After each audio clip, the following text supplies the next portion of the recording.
You probably won't find a more perfect example of Byzantine mosaic architecture in this country, with the exception of maybe the National Cathedral in Washington, D.C.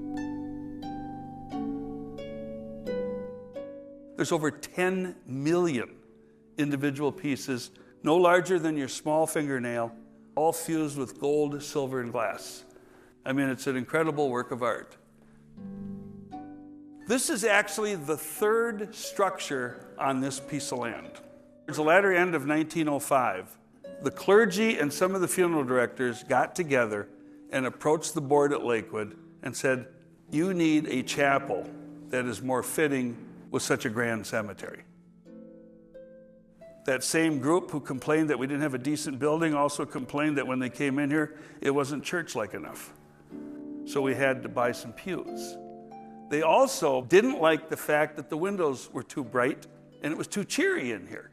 So what they did is they took all the windows and they shellacked them over with paper and shellac, muted all the colors. All of the copper sash and doors that you see here that are so bright and beautiful, those were all allowed to age and darkened over time. When I started here, those doors and that were black, and this place was very dimly lit. You know, back in those days, that's what you did. You went and you mourned the death.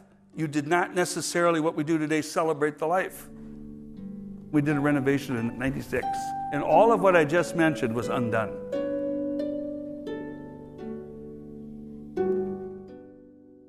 You know, let's talk about maybe some of the symbolisms that you're seeing in here. The area behind me, the rostrum, if you'll notice, we have the olive trees. It's very, very subtle. There's a change from more green to more brown as you move along, and that represents the cycle of life. Cemeteries are full of symbols. You just got to know what they mean. This is kind of the area where I like to talk about where you'll learn everything you wanted to know about cemeteries and the chapel, but we're afraid to ask. Don't be afraid to ask. I could stand up here and talk to you for 4 or 5 hours, but we can't do that. We don't have time. We can go downstairs. That's that door on the left. Take your time. It's a spiral staircase.